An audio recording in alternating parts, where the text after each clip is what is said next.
রাজধানীর Uttara দিয়াবাড়িতে milestone school and কলেজে যুদ্ধবিমান বিধ্বস্তের ঘটনায় ৩৬ জনের প্রাণহানির ১ বছর আজ। বিভীষিকাময় সেই দিনের স্মৃতি এখনো ভুলতে পারেননি বেঁচে যাওয়া শিক্ষার্থী ও তাদের পরিবার। আকাশে বিমানের শব্দ বা আগুন দেখলেই আতঙ্কিত হয়ে পড়েন তারা। ২০২৫ সালের ২১ জুলাই দুপুরে মাইলস্টোন স্কুলের হায়দার আলী ভবনে বাংলাদেশ বিমান বাহিনীর F-7 BGI মডেলের যুদ্ধবিমান বিধ্বস্ত হয়। এতে শিক্ষার্থী, শিক্ষক ও অভিভাবক সহ ৩৬ জন নিহত এবং শতাধিক মানুষ আহত হন। নিহতদের মধ্যে ছিলেন পাইলট ফ্লাইট লেফটেন্যান্ট তৌকির ইসলামও। ১ বছর পরেও সন্তান হারানো পরিবারগুলোর শোক কাটেনি। তদন্ত প্রতিবেদন প্রকাশ না হওয়ায় তাদের মধ্যে রয়েছে শোক ও হতাশা। তারা ঘটনার সুষ্ঠু তদন্ত এবং ভবিষ্যতে এমন ঘটনা রোধে কার্যকর পদক্ষেপের দাবি জানিয়েছে। চাঁপাইনবাবগঞ্জে বিদ্যুৎস্পৃষ্ট হয়ে মা ও মেয়ে সহ ৩ জনের মৃত্যু হয়েছে। সকালে সদর উপজেলার বারঘড়িয়া বাদুরতলা এলাকায় এ ঘটনা ঘটে। মৃতরা হলেন বাদুরতলা এলাকার মোহাম্মদ ভিখুর স্ত্রী হাসিনা বেগম, হাসিনা বেগমের ভাতিজি আশা খাতুন ও তার মেয়ে মিম। পুলিশ জানায় বাড়িতে একটি লোহার মই বৃষ্টিতে ভিজে বিদ্যুৎ তাড়িত হয়েছিল। ওই মই দিয়ে উপরে ওঠার সময় আশা খাতুন ও তার মেয়ে মিম বিদ্যুৎস্পৃষ্ট হয়। তাকে বাঁচাতে এগিয়ে গেলে হাসিনা বেগমও বিদ্যুৎস্পৃষ্ট হয়ে ঘটনাস্থলেই মারা যান। খবর পেয়ে পুলিশ ঘটনাস্থলে গিয়ে ৩ জনের লাশ উদ্ধার করে। এ ঘটনায় আইনগত ব্যবস্থা প্রক্রিয়াধীন রয়েছে। রাজশাহী বিশ্ববিদ্যালয়ের এক ছাত্রকে মারধরের অভিযোগে রেলপথ অবরোধ করেছেন শিক্ষার্থীরা। ফলে রাজশাহীর সঙ্গে সারা দেশের রেল যোগাযোগ বন্ধ রয়েছে। মঙ্গলবার রাত ৩টার দিকে ক্যাম্পাস সংলগ্ন এলাকায় রেল লাইন অবরোধ করেন শিক্ষার্থীরা। ভুক্তভোগী শিক্ষার্থীদের নাম ফোরকান উদ্দিন। শিক্ষার্থীরা জানান, ঢাকা থেকে পদ্মা এক্সপ্রেস ট্রেনে রাজশাহী ফিরছিলেন আইন বিভাগের ২০১৯-২০ শিক্ষাবর্ষের এ শিক্ষার্থী। এ সময় যাত্রীদের কাছ থেকে রসিদ ছাড়াই টিকিটের টাকা আদায় করায় তিনি প্রতিবাদ করেন। এজন্য তাকে মারধর করে টিটিরা। এর প্রতিবাদে বিশ্ববিদ্যালয়ের চারুকলা সংলগ্ন রেল লাইন অবরোধ করে রেখেছেন শিক্ষার্থীরা। ফলে রাজশাহীর সঙ্গে সারা দেশের রেল যোগাযোগ বন্ধ রয়েছে।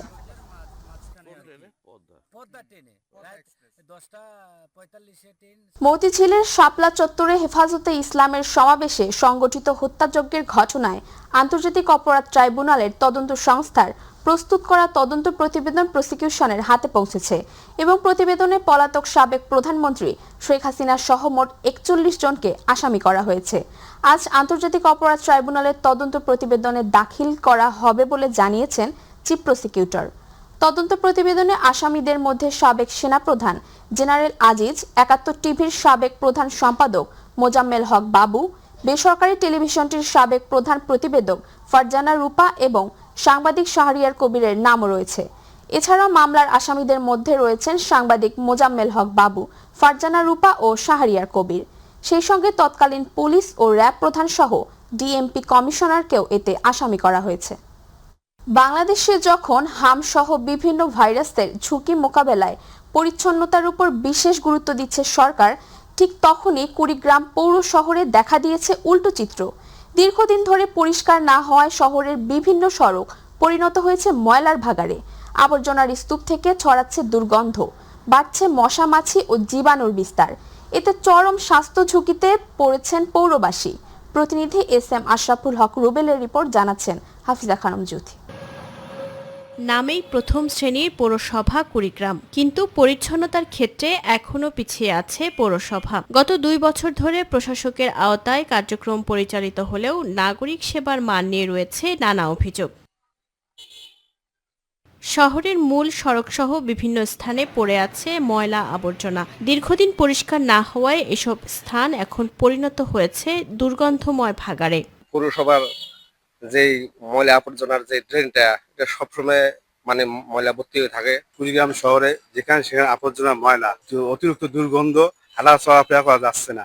এগুলা প্রতিদিন যদি পরিষ্কার করতো তাও একটু ভালো হতো। পৌরসভা কর্তৃক আমরা একটু আবেদন জানাই যে এটা কুড়িগ্রামের যত ডাস্টবিনের ব্যবস্থা রয়েছে এটার জন্য একটু পরিপাটি করা হয় এবং ময়লাগুলো নির্দিষ্ট জায়গা রাখার একটা সুব্যবস্থা করা হয়। স্থানীয়দের অভিযোগ, পর্যাপ্ত ডাস্টবিন না থাকায় দিনের পর দিন মূল সড়কের পাশে পড়ে থাকছে ময়লা। ফলে শুধু পরিবেশ দূষণই নয়, বাড়ছে মশা, মাছি ও জীবাণুর বিস্তার। এগুলো থেকে বাচ্চা মানে অনেক দূষিত হতে যাচ্ছে। ডাম্পিং স্টেশন খুবই প্রয়োজন, কিন্তু আমরা দেখছি বিগত অনেক দিন থেকে কুড়িগ্রাম এই সুবিধা থেকে নাগরিকরা।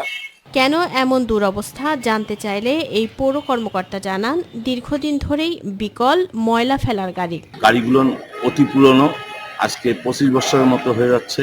সেই গাড়িগুলো বিকল হয়ে আছে। এই মাসের মধ্যে আমরা আশা করছি যে ঠিক হবে। ময়লা আবর্জনা ফেলার নির্দিষ্ট জায়গা না থাকায় এই পরিস্থিতির সৃষ্টি হয়েছে বলে স্বীকার করেন কুড়িগ্রাম পৌরসভা নির্বাহী প্রকৌশলী। একই সঙ্গে দ্রুত সমাধানের আশ্বাস দেন তিনি। প্রত্যেকেরই এটা একটা গলার ঘ্যাগ হয়ে আছে, সেটা হচ্ছে কি যে আমরা এই সলিড ওয়েস্ট বা ময়লা আবর্জনাগুলো কোনো একটা জায়গা, নির্দিষ্ট জায়গা নাই যেখানে আমরা এটাকে ডাম্পিং করতে পারি।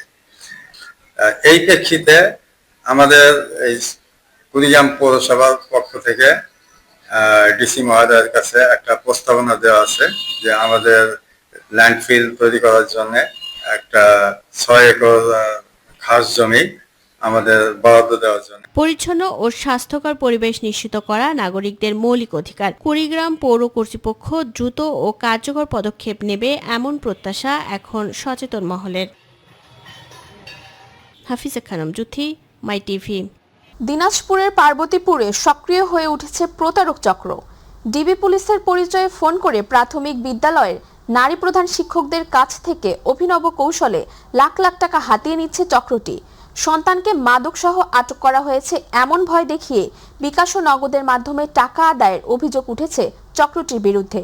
বিস্তারিত জানাচ্ছেন প্রতিনিধি আব্দুল্লাহ আল মামুন। দিনাজপুরের পার্বতীপুর উপজেলায় আইন শৃঙ্খলা রক্ষা বাহিনীর নাম ব্যবহার করে বেশ সক্রিয় হয়ে উঠেছে একটি প্রতারক চক্র। বিভিন্ন সরকারি প্রাথমিক বিদ্যালয়ের নারী প্রধান শিক্ষকদের ফোন করে নিজেদের ডিবি পুলিশের সদস্য পরিচয় দিচ্ছে সংঘবদ্ধ এ চক্রের সদস্যরা। প্রথমে বিভিন্ন বিশ্ববিদ্যালয়ে পড়ুয়া সন্তানদের মাদকসহ আটক করা হয়েছে এমন খবর দেওয়া হয়। পরে বিষয়টি গোপন রাখতে দ্রুত টাকা পাঠানোর মাধ্যমে মামলা না দিয়ে ছেড়ে দেওয়া হবে এমন প্রলোভন ও ভয়ভীতি দেখানো হয়। বিষয়টি বুঝে ওঠার আগে চক্রের প্রতারণার ফাঁদে পা দিয়ে নগদ অর্থ খুইয়েছেন অনেকে। ভুক্তভোগীদের দাবি, মুঠোফোনে লাইনে রেখে বিকাশের মাধ্যমে আদায় করা হয়েছে চক্রের দাবিকৃত টাকা।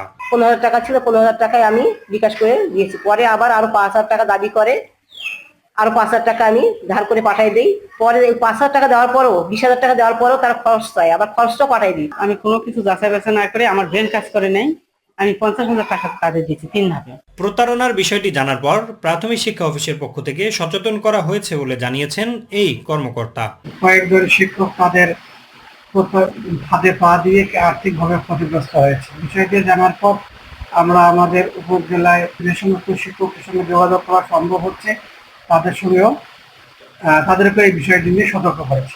এ ঘটনায় লিখিত অভিযোগ পাওয়ার বিষয়টি নিশ্চিত করে তদন্ত সাপেক্ষে ব্যবস্থা নেওয়ার কথা জানিয়েছে থানা পুলিশ। শুধু তাই নয়, প্রতারক চক্রকে ধরতে একাধিক টিম কাজ করছে বলে জানিয়েছেন পুলিশের ঊর্ধ্বতন এই কর্মকর্তা। বর্তমান প্রেক্ষাপটে আমরা দেখেছি অনেক প্রতারক চক্র বিভিন্ন লোকের মোবাইল নাম্বার কালেক্ট করে তারা প্রতারণার মাধ্যমে টাকা সংগ্রহ করতেছে এবং এই প্রতারকদেরকে আমরা চিহ্নিত করার ব্যবস্থা করেছি। আমাদের কাছে একটা অভিযোগ এসেছে, এই অভিযোগ নিয়ে আমরা আইনগত যতটুকু প্রক্রিয়া আমরা অব্যাহত রেখেছি। এদিকে আইনগত ব্যবস্থা গ্রহণের পাশাপাশি লেনদেনের ক্ষেত্রে সকলকে সতর্ক হওয়ার আহ্বান জানিয়েছেন উপজেলা প্রশাসন। এই বিষয়টা আমি অবগত হওয়ার সঙ্গেই আমি আমার প্রাথমিক শিক্ষা অফিসার মহোদয়কে জানিয়েছি এবং সকলকে জানিয়ে দিতে বলেছি। আমরা যেন এই অনলাইন প্ল্যাটফর্মে, ডিজিটাল প্ল্যাটফর্মে কেউ প্রতারিত না হই, সবকিছু তথ্য আগে যাচাই বাছাই করে তারপর সিদ্ধান্ত নেই। প্রতারক চক্র এখন মানুষের আবেগ ও আতঙ্ককে পুঁজি করে নতুন নতুন কৌশলে প্রতারণা করছে। তাই কোনো ফোন কলের ভিত্তিতে তড়িঘড়ি করে অর্থ লেনদেন না করে তথ্য যাচাই এবং আইন শৃঙ্খলা বাহিনীর সহায়তা নেওয়ার পরামর্শ সংশ্লিষ্টদের। আব্দুল্লাহ মামুন, মাই টিভি, পার্বতীপুর। চট্টগ্রামের 9 বছরের শিশু আয়ানি হত্যা মামলার একমাত্র আসামি রুবেলকে মৃত্যুদণ্ড দিয়েছে নারী ও শিশু নির্যাতন দমন ট্রাইব্যুনাল। গতকাল আদালতের রায় ঘোষণার সময় আসামিকে হাজির করা হয়। মামলার তথ্য অনুযায়ী 2023 সালের 21 মার্চ পাহাড়তলির কাজীর দিঘি এলাকা থেকে নিখোঁজ হয় আয়ানি। তদন্ত শেষে একই এলাকায় সবজি বিক্রেতা রুবেলকে গ্রেফতার করে পুলিশ। জিজ্ঞাসাবাদে রুবেল স্বীকার করে বিড়াল ছানা দেওয়ার প্রলোভনে শিশুটিকে নির্জন স্থানে নিয়ে গিয়ে ধর্ষণের চেষ্টা করে ব্যর্থ হয়ে শ্বাসরোধে হত্যা করে। ঘটনার 9 দিন পর পাশের একটি ডোবা থেকে উদ্ধার করা হয় আয়ানির মরদেহ।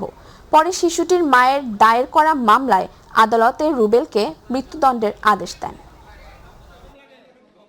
সংস্কৃতি বিষয়ক প্রতিমন্ত্রী আলী নেওয়াজ মাহমুদ খোয়ম জানিয়েছেন, স্বৈরশাসকরা ক্ষমতা টিকিয়ে রাখতে সবসময় সংস্কৃতিকে হাতিয়ার হিসেবে ব্যবহার করেছে। একইভাবে রাজনৈতিক স্বার্থে ক্রীড়া অঙ্গনে ব্যবহারের কারণে এই দুই ক্ষেত্রেই ক্ষতিগ্রস্ত হয়েছে। তিনি জানান, সেই ক্ষতি কাটিয়ে সাংস্কৃতিক অঙ্গনকে দলীয় প্রভাবমুক্ত, আধুনিক ও যুগোপযোগী করে গড়ে তোলাই সরকারের লক্ষ্য। সোমবার সন্ধ্যায় মুন্সিগঞ্জ জেলা শিল্পকলা একাডেমির সংস্কার কাজ শেষে পরিদর্শন শেষে সাংবাদিকদের সঙ্গে আলাপকালে তিনি এসব কথা জানান।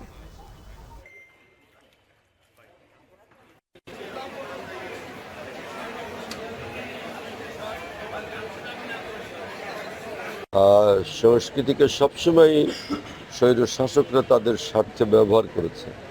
পৃথিবীতে যত স্বৈরশাসক জন্ম নিয়েছে তারা কিন্তু তাদের ক্ষমতায় থাকার একটা অন্যতম মাধ্যম হিসেবে দমন পীড়নের সঙ্গে সঙ্গে সংস্কৃতিকেও ব্যবহার করেছে। আমাদের এখানেও সংস্কৃতিকে নানাভাবে ব্যবহার করা হয়েছে এবং সংস্কৃতি এমনকি ক্রীড়া জগৎকেও আপনারা দেখবেন, ক্রীড়া জগতে যারা খুব সুপারস্টার, সংস্কৃতি জগতে যারা সুপারস্টার, তাদেরকে এই রাজনীতিতে টেনে এনে এই দুটো ক্ষেত্রকেই কিন্তু অনেক ক্ষতিগ্রস্ত করা হয়েছে। তো আমরা সেদিক থেকে সচেতন আছি। নারায়ণগঞ্জে ইসলামী আন্দোলন বাংলাদেশের জেলা ও মহানগরের দ্বিবার্ষিক সম্মেলনে দলটির মুফতি রেজাউল করিম দেশের আইন শৃঙ্খলা, বিচার ব্যবস্থা ও অর্থ পাচারের প্রসঙ্গ তুলে বলেছেন, নিরপরাধ মানুষের বিরুদ্ধে মিথ্যা মামলা, বিচার বহির্ভূত হত্যাকাণ্ড, অর্থ পাচার এবং সাধারণ মানুষের দুর্ভোগ বন্ধ হওয়া প্রয়োজন। নগরের কালীর বাজারে শিল্পকলা একাডেমির মিলনায়তনে আয়োজিত সম্মেলনে প্রধান অতিথির বক্তব্যে তিনি আরও বলেন, যারা স্বাধীনভাবে ও শান্তিতে বসবাস করতে চায় তাদের জন্য ইসলাম ছাড়া অন্য কোনো নীতি বা আদর্শের মাধ্যমে প্রকৃত শান্তি প্রতিষ্ঠা সম্ভব নয়। নারায়ণগঞ্জ মহানগরের সভাপতি মওলানা দ্বীন ইসলাম, সহসভাপতি মুফতি মাসুম বিল্লাহ, সেক্রেটারি মোহাম্মদ সুলতান মাহমুদকে এবং নারায়ণগঞ্জ জেলা সভাপতি হিসেবে মোহাম্মদ আব্দুর রশিদ, সহসভাপতি ফারুক আহমেদ মুন্সি ও সেক্রেটারি মওলানা শিবির আহমেদের নাম ঘোষণা করেন।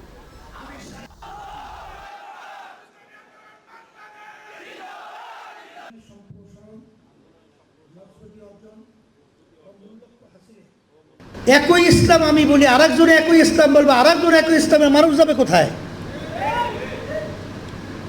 আসলে ইসলামের নামে যে ভিতরে যে ধোঁকাবাজি রয়েছে এটা তো আর পরিষ্কার ছিল না। আল্লাহ রাব্বুল আলামিন জাতীয় নির্বাচন 2026 এক কথায় জামাতের ক্ষোভের ভিতরে ঢুকাইয়া, তারপর আল্লাহ রাব্বুল আলামিন ওখানে আটকাইয়া, এরপর আল্লাহ আমাদের ইসলামকে নিরে সহ্য করে ইসলামী আন্দোলন বাংলাদেশকে বাংলার জমিনে সোনালী সূর্যের মতো উদিত করেছেন। বিজয় হবে, কোনো সন্দেহ নাই।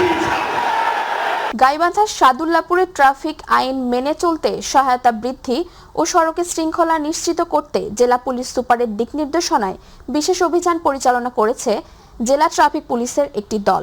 উপজেলা শহরের চৌরাস্তা মোড়ে এই অভিযান পরিচালনা করা হয়। অভিযানে হেলমেটবিহীন মোটরসাইকেল চালানো, ড্রাইভিং লাইসেন্স ও অন্যান্য প্রয়োজনীয় বৈধ কাগজপত্র না থাকা, কাগজপত্র প্রদর্শনে ব্যর্থ হওয়া ও অন্যান্য ট্রাফিক আইন লঙ্ঘনের অভিযোগে 11টি মোটরসাইকেল আটক করা হয়।